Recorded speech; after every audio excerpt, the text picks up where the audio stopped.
അമേരിക്കയിൽ ചില താൽപ്പര്യങ്ങൾക്ക് മുൻപിൽ മാധ്യമപ്രവർത്തനം എങ്ങനെ പ്രകടമായി തന്നെ തകരുന്നു എന്നതിൻ്റെ സൂചനകളാണ് നമ്മൾ പറഞ്ഞത്. ഇങ്ങ് ഇന്ത്യയിലോ? ദ വയർ വാർത്താ പോർട്ടലിൽ ഓംബുഡ്സ്മാൻ കൂടിയായ പാമല ഫിലിപ്പോസ് ഈയിടെ എഴുതിയ ലേഖനമാണിത്. ഗൗതം അദാനിയെ പറ്റിയുള്ള വാർത്തകൾ മാധ്യമ സ്വാതന്ത്ര്യത്തിന്റെ സൂചികയായി എടുക്കാമെന്ന് അതിൽ പറയുന്നു. അദാനിയെപ്പറ്റി ആഗോളതലത്തിൽ കേൾക്കുന്ന അഴിമതി കഥകൾ ഇന്ത്യൻ മാധ്യമങ്ങളിൽ എത്തുമ്പോൾ കാണാതാകും. ആ വാർത്തകൾ എത്രത്തോളം പ്രസിദ്ധപ്പെടുത്തുന്നു എന്നതാണ് മാധ്യമ സ്വാതന്ത്ര്യത്തിൻ്റെ അളവ്. അതനുസരിച്ച് ഇവിടെ സ്വാതന്ത്ര്യം കുറഞ്ഞിട്ടുണ്ടത്രേ. നവംബർ 22 വന്ന വാർത്ത അമേരിക്കയിൽ അദാനിക്കെതിരെ കേസെടുത്തതാണ്. ചില ഇംഗ്ലീഷ് മാധ്യമങ്ങളിലും മലയാള മാധ്യമങ്ങളിലും അത് മുഖ്യ വാർത്ത തന്നെ ആയിരുന്നു. ഗൗതം അദാനി അടക്കം 8 പേർക്ക് അറസ്റ്റ് വാറന്റ്. അന്ന് ഒന്നാം പേജ് ലീഡായിരുന്നെങ്കിലും പിന്നീട് മാധ്യമങ്ങളിൽ തുടരന്വേഷണമോ വലിയ വാർത്തകളോ കാണാനായില്ല. പാർലമെന്റ് വരെ തടസ്സപ്പെടുന്നതിന് കാരണമായിട്ടും ഒരു രാഷ്ട്രീയ വാർത്തക്കപ്പുറം പോകാനുള്ള അന്വേഷണ ബുദ്ധി പ്രധാന മാധ്യമങ്ങളിൽ കണ്ടില്ല. ലേഖനങ്ങളുണ്ട്, പക്ഷേ റഫാൽ ഇടപാടിൽ ഹിന്ദു നടത്തിയതുപോലുള്ള അന്വേഷണം ഇനിയും ഉണ്ടായിട്ട് വേണം. എങ്കിലും വാർത്തകൾ വരുന്നുണ്ട്, പല മാധ്യമങ്ങളും പ്രാമുഖ്യം നൽകുന്നുമുണ്ട്, കയ്യിലെത്തുന്ന വാർത്തകൾ പ്രസിദ്ധപ്പെടുത്തുന്നുണ്ട്.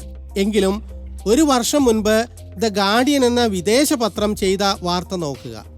കൽക്കരി ഖനിക്കായി വൻതോതിൽ മരങ്ങളും വീടുകളും നശിപ്പിച്ചതിനെപ്പറ്റി അന്വേഷിച്ച് തയ്യാറാക്കിയ ഇതുപോലുള്ള ഒന്ന് ഇന്ത്യൻ മാധ്യമങ്ങളിൽ കാണുന്നില്ല. 2014 ശേഷം അദാനിക്ക് പ്രത്യേക വാർത്താ സംരക്ഷണം ലഭിക്കുന്നുണ്ടോ? ഉണ്ട് എന്ന് കരുതുന്ന മാധ്യമ നിരീക്ഷകർ ഏറെ. അദാനിക്ക് മാത്രമല്ല, മോദി സർക്കാരുമായി ചങ്ങാത്തമുള്ള മറ്റ് പലർക്കും വിമർശന വാർത്തകളിൽ നിന്ന് സംരക്ഷണമുണ്ട്.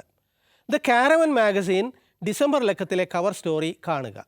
മോദി ഭരണത്തിൽ വാർത്താ ഡെസ്കുകളിൽ വരെ അധികാര സാമ്രാജ്യം വ്യാപിപ്പിച്ച അംബാനിമാരെയും റിലയൻസിനെയും പറ്റിയാണ് അത്.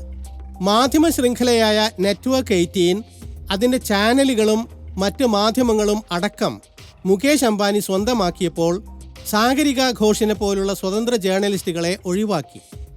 മോദി സർക്കാരിൻ്റെ താൽപ്പര്യങ്ങളും റിലയൻസ് വ്യാപാര സാമ്രാജ്യത്തിൻ്റെ താൽപ്പര്യങ്ങളും വാർത്തകളിൽ നിർണായകമായി. കോവിഡ് കാലത്തടക്കം സർക്കാരിനെ കുറ്റപ്പെടുത്തുന്ന വാർത്ത എന്നല്ല, വരിയോ വാക്കോ സ്വരമോ ഇല്ലാതിരിക്കാൻ ശ്രദ്ധിച്ചു. വൈകാരികതയും വർഗീയതയും വിദ്വേഷ പ്രചാരണവും ന്യൂസ് 18 ശൃംഖല ശീലമാക്കി. മാധ്യമങ്ങൾ ജേർണലിസം വിട്ട് ദാസ്യത്തിലേക്ക് മാറുന്നതിൻ്റെ അടയാളങ്ങൾ സാഗറിൻ്റെ ആ നീണ്ട ലേഖനത്തിൽ വായിച്ചെടുക്കാം. ഇന്ത്യൻ മാധ്യമരംഗത്തെ പതനത്തിൻ്റെ മറ്റൊരു സൂചകമാണ് fact checker Muhammad സുബൈറിനെതിരായ case.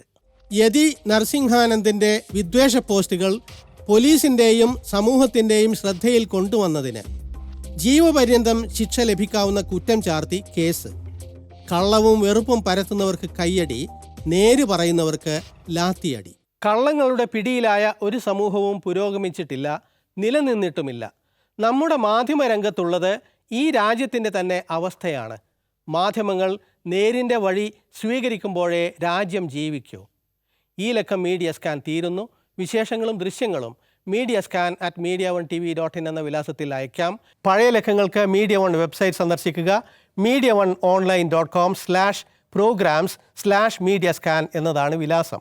youtube.com/mediascan media1 news എന്ന വിലാസത്തിലും ലഭ്യമാണ്.